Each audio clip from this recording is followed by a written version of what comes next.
Part 1. 15-second hook, opening for narration. Long ago, learning the Torah was a crime punishable by prison or death. Yet in the shadows of caves and alleyways, Jewish teachers and children refused to forget who they were. In their hands, they carried a small spinning toy. To the world, it looked like a game.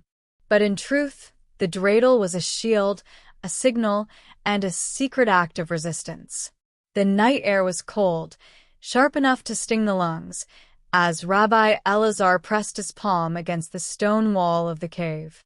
Somewhere beyond the hills, Roman patrols moved through villages, enforcing the emperor's decree with iron certainty. Jewish learning had been outlawed, scrolls burned, teachers arrested, children punished for knowing the words of their own faith. Yet here, in the darkness, the glow of a single oil lamp revealed a circle of young faces, eyes wide with focus and fear. Quietly now, Rabbi Elazar whispered, unrolling a small piece of parchment no larger than his hand. "We don't need many words tonight. Just one line. One breath of memory." The children leaned in. They knew the risk. Every lesson could be their last. Still, none of them turned away. This was life during the persecution, when studying Torah meant defying the most powerful empire in the world.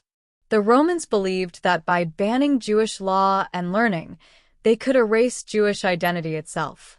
They underestimated the stubborn strength of memory. Caves became classrooms. Cellars became sanctuaries. Mothers kissed their children goodbye each morning, not knowing if they would return. Fathers stood watch while lessons were taught in whispers. And always, someone kept an ear tuned to the sound of boots on stone. It was during one such lesson that the idea first took shape, not as a symbol, not as a tradition, but as a necessity. A young boy named Judah sat closest to the cave entrance. His job was not to learn, but to listen. His fingers toyed with a small wooden object, freshly carved, smooth and light. He spun it absently on the cave floor, watching it wobble and hum. When the sound came, metal against rock, Judah froze. "Soldiers," he breathed. In one swift motion, Rabbi Elazar rolled the parchment tight and slipped it into a crack in the wall. The oil lamp was dimmed. The children sprang into motion, laughing loudly, sitting in a loose circle. Judah spun the wooden top again, this time on purpose. By the time the soldiers entered, what they saw was harmless. Children playing a simple game. A tired old man watching over them. No scrolls. No study. Nothing worth punishing. The soldiers sneered, muttered, and left. Only when the echoes of their footsteps faded did the laughter stop. That night, the dreidel earned its first secret meaning. Part 2. As persecution intensified, the danger grew. Roman edicts were posted in town squares, written in cold, official language. Any gathering for Jewish study would be considered rebellion. Punishment would be swift, public, final. Yet the lessons continued. Word spread quietly from village to village. If you see children playing with spinning tops, it means the learning has not stopped. If you hear laughter where there should be fear, it means the Torah still breathes. The dreidel was no longer just a distraction. It became a signal, a code understood by those who needed it and invisible to those who didn't. Teachers taught children not only verses, but awareness. "Your eyes learn as much as your ears," Rabbi Elazar would say. No one to listen. No one to spin. One winter afternoon, a group gathered beneath an olive grove. Snow dusted the branches, muting sound. A young girl named Miriam recited a passage she had memorized, her voice trembling but proud. Suddenly, a shout echoed in the distance. Without panic, the scroll disappeared. The dreidels came out. The children cheered as though the game had just begun. When the soldiers passed nearby, they saw nothing more than children at play, Their laughter carried on the cold air. But inside Miriam's chest, her heart pounded, not from fear alone, but from triumph. They had preserved something sacred right under the eyes of those who tried to destroy it.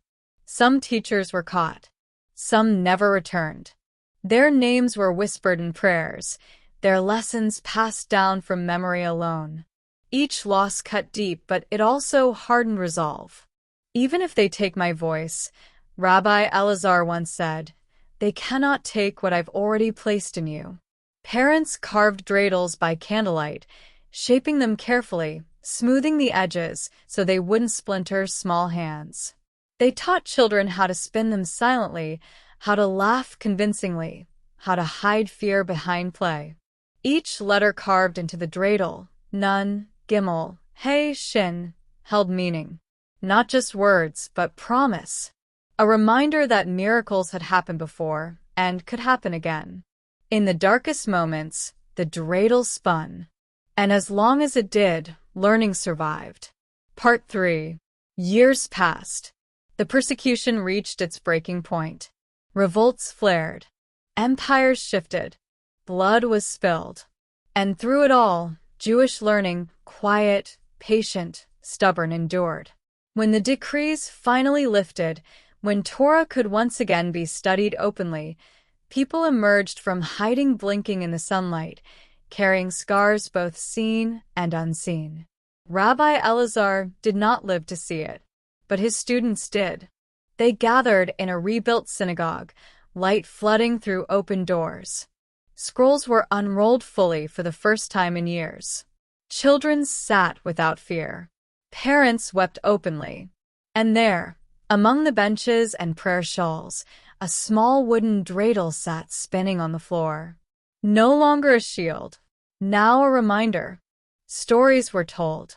Children listened wide-eyed as elders spoke of caves, whispers, and laughter used as armor. The dreidel's purpose transformed from secrecy to celebration. On Hanukkah nights, as candles flickered, families spun dreidels not just to play, but to remember. Each spin echoed centuries of courage. Each wobble carried the weight of survival. "Why do we play?" a child once asked. An elder smiled gently. "Because once it saved us." The dreidel had outlived empires. It had outlasted swords and laws. It had carried wisdom disguised as play.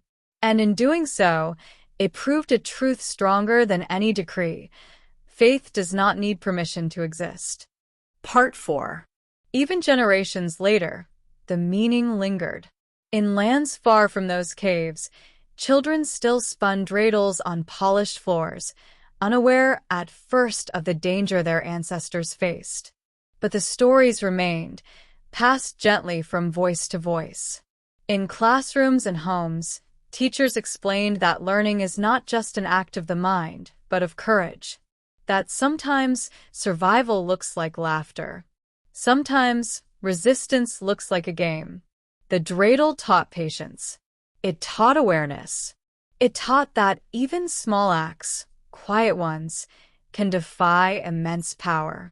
And, perhaps most importantly, it taught hope. Because every time the dreidel spun, it said the same thing. We're still here. Final part. Today, when the dreidel spins beneath warm lights and holiday songs, it no longer hides fear. But it still carries memory. It remembers teachers who whispered wisdom in darkness. Children who learned by heart because paper was too dangerous. Parents who trusted play to protect what mattered most. The dreidel's secret past reminds us that traditions are not always born in comfort. Some are born in defiance. Some are shaped by survival. And when it spins, softly humming across the floor, it tells a story older than the game itself. A story of courage. A story of learning. A story that refused to be erased. Outro. And so, as the dreidel comes to rest and the echoes of its quiet spinning fade, its story remains. What once looked like a simple game was, in truth, an act of courage, small hands protecting an ancient wisdom when the world tried to silence it. Through danger and darkness, learning survived not through force, but through memory, creativity, and hope. Every time the dreidel spins today, it carries those hidden lessons forward, reminding us that faith cannot be banned, identity cannot be erased, and even in the hardest times, the light of knowledge finds a way to endure.